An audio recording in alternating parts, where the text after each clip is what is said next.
This video, we're going to talk about 3.7 Objective 1, where we divide decimal numbers. Definitely need to make use of the whiteboard this time. I'll zoom in to show you the problems a little better. So we have the first type of problem is the nice kind of problem that we have, where our divisor on the outside is a whole number. We like that. And we just have the decimal number on the inside. And we're going to bring that decimal point up there. 4 goes into 5 one time. The remainder of 1, bring down the 2. 4 goes into 12 3 times. With no remainder there, bring down the 6. 4 goes into 6 one time.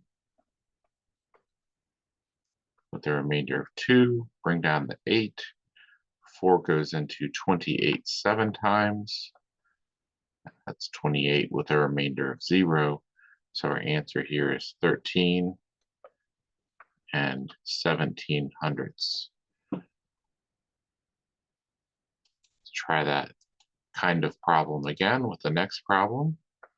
2 goes into 626 thousandths.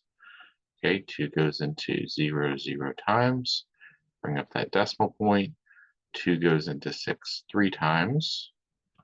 That's 6. Bring down the 2. 2 goes into 2 one time. That's 2. Bring down the 6. 2 goes into 6 3 times. And that gives us a final answer for our quotient of 313 thousandths. Now we have our division written with the division symbol instead of a division bar. So 4 and 62 hundredths divided by 22. So 22 goes on the outside. 4 and 62 hundredths goes on the inside. Put our decimal point there with our 0. 22 can't go into 4, but it can go into 46 2 times. 2 times 22 is 44. The difference of 2, bring down that 2. 22 goes into 22 one time, and we have 21 hundredths.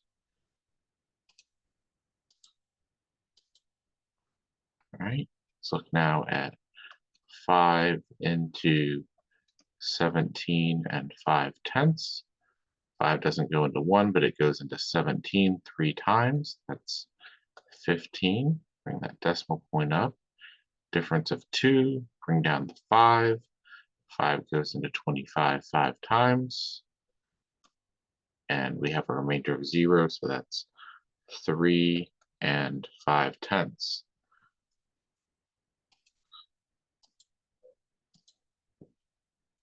19 goes into 11 and 97 hundredths. All right, so I'm going to have to estimate here. 19 goes into 11 0 times. About how many times does 20 go into 110? I'm going to say 5 times. It might be 6 times, but I think it's going to be 5 times. So that's 45, and that's 9, and this is 4, and this is 2. Oh, that's too big of a remainder, so it is 6 times. 6 times 9 is 54, and 6 plus 5 is 11. There we go. So that has a remainder of 5. Bring down the 7, and this is going to be 3.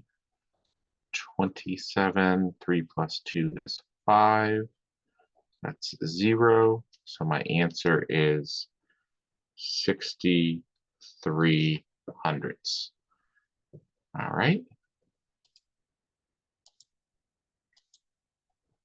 Let's try 19 into 12 and 35 hundredths. So again, 19 goes in 12 0 times. And let's try 6 here. So this is 54, and that's 11, and we'll borrow, and that's 9. That looks good. And then we have 95, so that's probably 5. 45, 95, so 65 hundredths. All right. Keep going here. 545 divided by 5/10. So now this is a new thing where we have the decimal part on the outside. I'll show you what we do. And I'll show you why we can do it. So let's go ahead and let's think of this as a fraction right now. 545 divided by 5/10. I want to move the decimal point in the denominator 1 to the right, so I have a whole number denominator. So to do that, I'm going to multiply by 10 in the bottom, and that means I have to multiply by 10 in the top of the fraction. So I will also move this decimal point over by 1. That's going to be an equivalent fraction to this. Remember, we talked about equivalent fractions, or we can multiply by some form of 1 by multiplying by the same thing in the numerator and denominator. We're going to use that to our advantage here to get rid of the decimal in the divisor by multiplying by the power of 10. We haven't really talked about powers of 10, but 10, 100, 1,000, 10,000, so on, that we need to move the decimal point the correct number of times in the denominator, and we multiply by that same number on the inside, which would be our numerator. So we're going to rewrite our problem as 5, and then on the inside will be 5,450. 5 goes into 5 one time. 5 goes into 4 0 times. 5 goes into 45 9 times. 5 goes into 0 0 times. And we're left with 1,090. All right, now let's look at 81 thousandths divided by 9. Notice that there's no decimal point in the divisor, so we can just go ahead and write this the way we were writing our first problems. 9 goes into 0 0 times, 9 goes into 0 0 times, 9 goes into 8 0 times, 9 goes into 81 9 times. So our answer is 9 thousandths.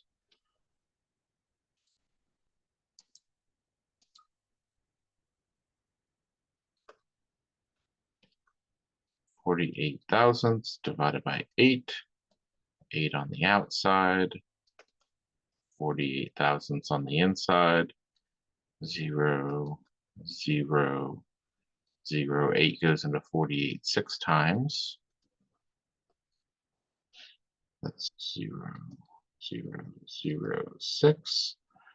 All right, let's take a look at our next problem.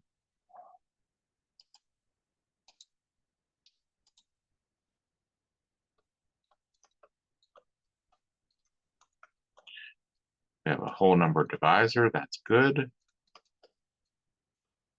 4 goes into 4 one time. 4 can't go into 3. We put a 0 as a placeholder. Bring down the next number. 4 goes into 37 9 times. That's 36. 4 goes into 12 3 times. We have and 93 thousandths. Moving on to the next problem, 183 and 96 hundredths divided by 6, put our 6 on the outside, 183 and 96 hundredths on the inside. 6 goes into 18 3 times. Bring down the 3. 6 can't go into 3, so put 0. Bring down the next number. 6 goes into 39 6 times. That's 36. Bring down the 3. Bring down the 6. 6 goes into 36 6 times. We have 30 and 66 hundredths. All right, we're back to having a decimal divisor here for number 12. 7/10 is our divisor. 2 and 52 hundredths is our dividend. So instead of writing the fraction thing like I did before, I'm going to slide the decimal one place to the right there, slide the decimal one place to the right there, and rewrite my problem like so. Bring my decimal point up. 7 goes into 25 3 times. 7 goes into 42 6 times. And we have 3 and 6/10.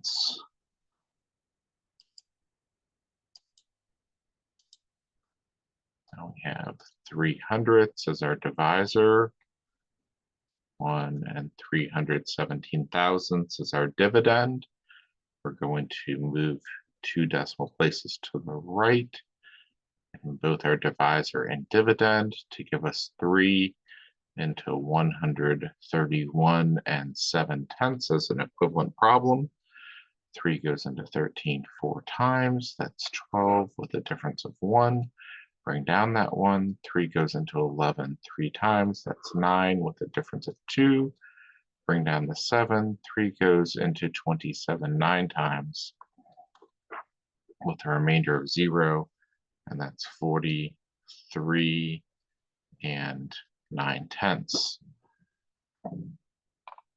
This is our last problem here. So we have 3 and 8/10 as our divisor, 5 and 244 thousandths as our dividend. So let's go ahead and slide one place to the right, slide one place to the right. I have 38 into 52 and 44 hundredths. 38 goes into 52 one time. We'll borrow and subtract. 12 minus 8 is 4. 4 minus 3 is 1. 14 is smaller than 38, so I'm good. Put that decimal point right there, bring down the 4.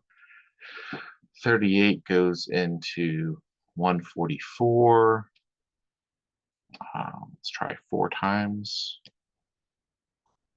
32, 12, and nope, that's too big. So 3 times. 24, 9, 11. That's 30. Okay. Bring down 4 and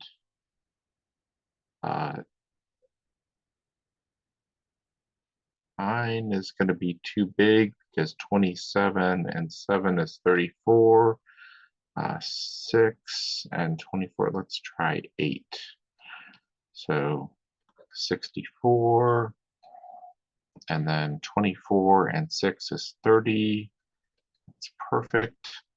So 1 and 30 hundredths.